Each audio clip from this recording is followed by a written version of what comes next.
Trust me, dude, it's not even an issue.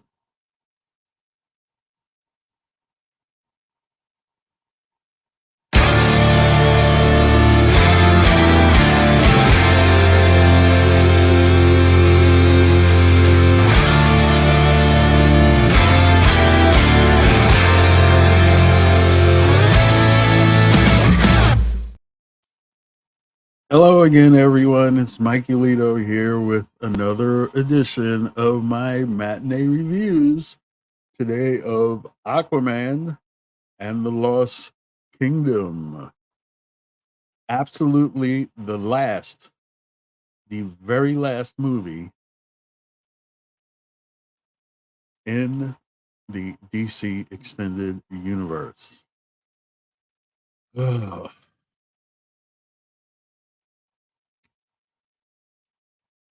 If you tuned into my Twitter earlier, you know what my reaction is. But for those of you who haven't, I'm going to give you my reaction right now. I am giving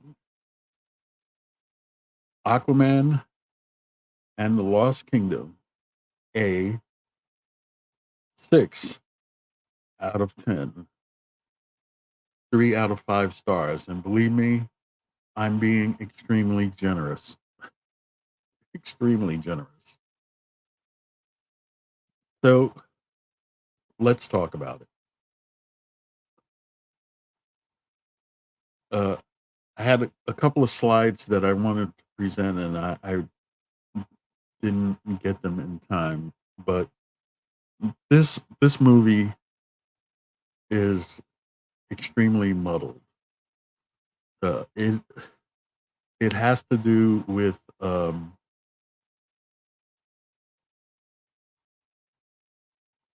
it has to do with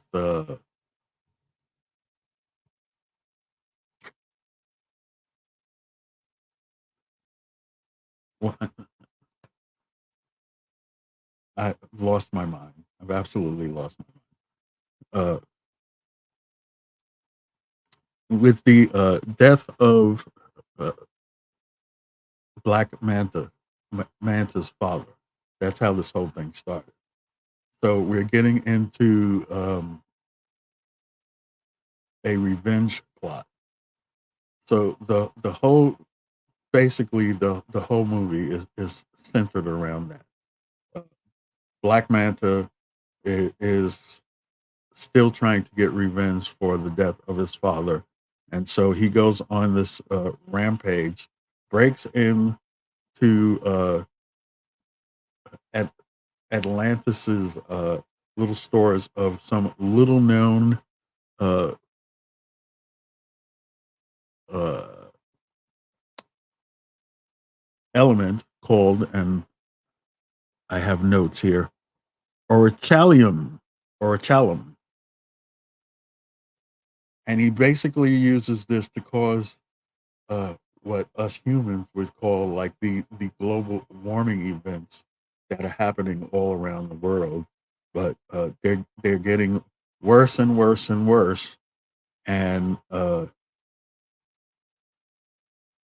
he's using this as a prelude to getting revenge on Arthur Curry, who we know as Aquaman. And in order to defeat Black Manta, who seems to be more powerful than he was before, uh, Arthur Curry goes after Orm, who he had in prison, and uh, teams up with Orm in order to defeat Black Manta. Believe me, this movie almost put me to sleep. It it was so muddled, and because a lot of it takes place underneath the surface of the water, it's like special effects galore, or VFX all day long. And there's a lot of swirling around, and there's creatures and talking crabs and what have you. I guess the talking crab Let me just check because I didn't know that Martin Short. Yes, it was Martin Short. Um, Randall Park appears in this movie as Dr. Stephen Shin. He is a marine biologist who works for David Kane, is the name of the character who is Black Manta. And I'll get to you in a minute, Darth Plato. And it Randall Park, I wanted to check which, because he is another one of the actors who has moved, not moved, that has appeared in both the MCU and the DECU. And I'm just going to check. I will just do it while I am streaming. Uh, how many actors, I'm talking to Google Bard, my friends, have appeared in both the DCEU and the MCU?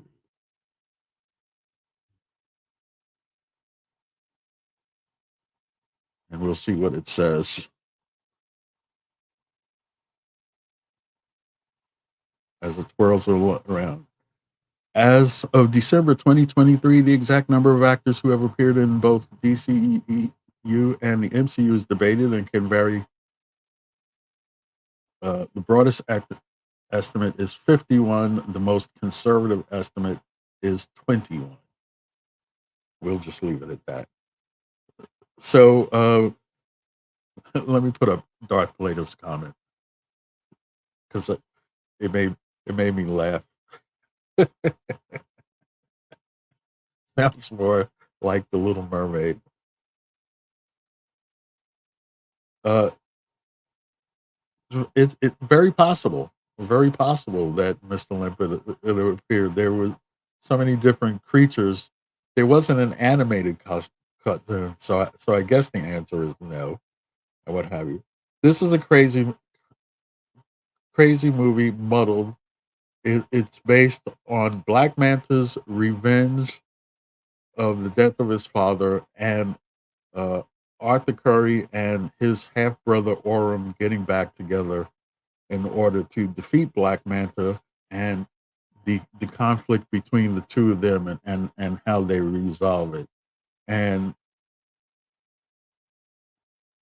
believe me, it if you're just really into an underwater story, maybe you want to watch old episodes of Sea Hunt.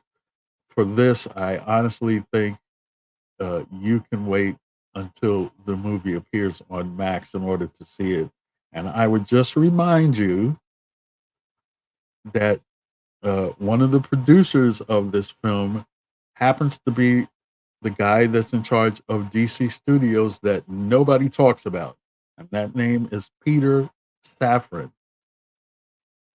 So if you watch this movie and you think that it bodes well for the future of DC Studios, good luck. So Aquaman and the Lost Kingdom, watch it if you dare. Uh, I would save some money and go see Godzilla minus zero, Godzilla minus one for the second or third time before you go see this film.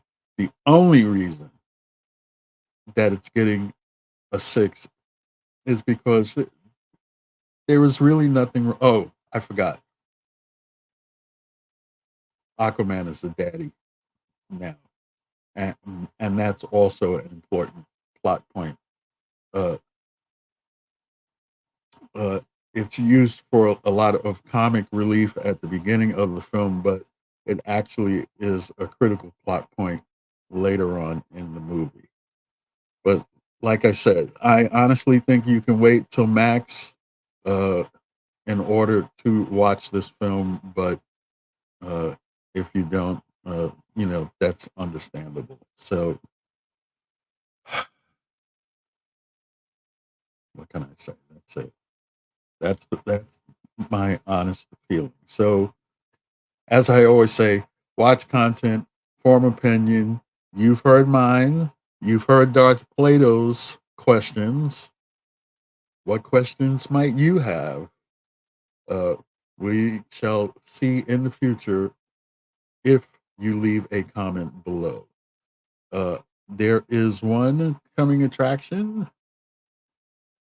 on Monday, Christmas Day. I'm going to see The Color Purple. I am so glad that I scheduled this for 9 p.m.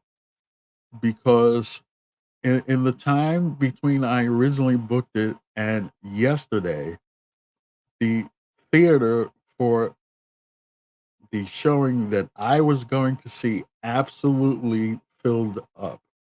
There's people everywhere. There's coughing. There's kids. Uh, so I switched the screening that I'm going to, uh, but only by an hour. But I'm going to review the movie at 9 p.m. because of the horrendous transit situation here in Suffolk County, New York. So my review of The Color Purple will be 9 p.m. Eastern, 6 p.m. Pacific, and 2 a.m. Boxing Day, Greenwich Mean Time. Please leave a comment down below about this review, about my other reviews. Like and share this video as well as all my other videos. Subscribe to the channel. I'm on YouTube at Mikeylito Live. And if you have a comment that you don't leave on YouTube, you can find me on Twitter X as well as those other social media channels and my leisure blog at Mikeylito.blog and my opinion blog at Mikeylito.com.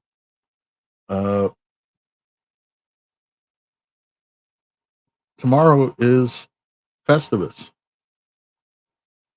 and I'm debating whether I'm going to do a stream tomorrow for Festivus, but we'll see whether or not that happens. But for the most part, I am going to take the weekend off and see The Color Purple on Monday, and then there's another movie that I'm going to see on Tuesday, but right now I'm not sure what it is. We're leaning towards seeing Ferrari, and if I do see that, I don't know that I'll necessarily do the review Tuesday. It might be Wednesday. If it's something I've seen before, then there'll be no show. So that's the way it goes. So yes, I heard you. Google's reminding me that it's time for dinner. So Friday, I'm going to eat. Please, everyone, have the happiest of holidays. No matter which holiday that you celebrate, I hope that you enjoy it and the weekend. And until the next time, this is me, Mikeylito, saying thanks for watching, and I'll see you next time. Ciao for now.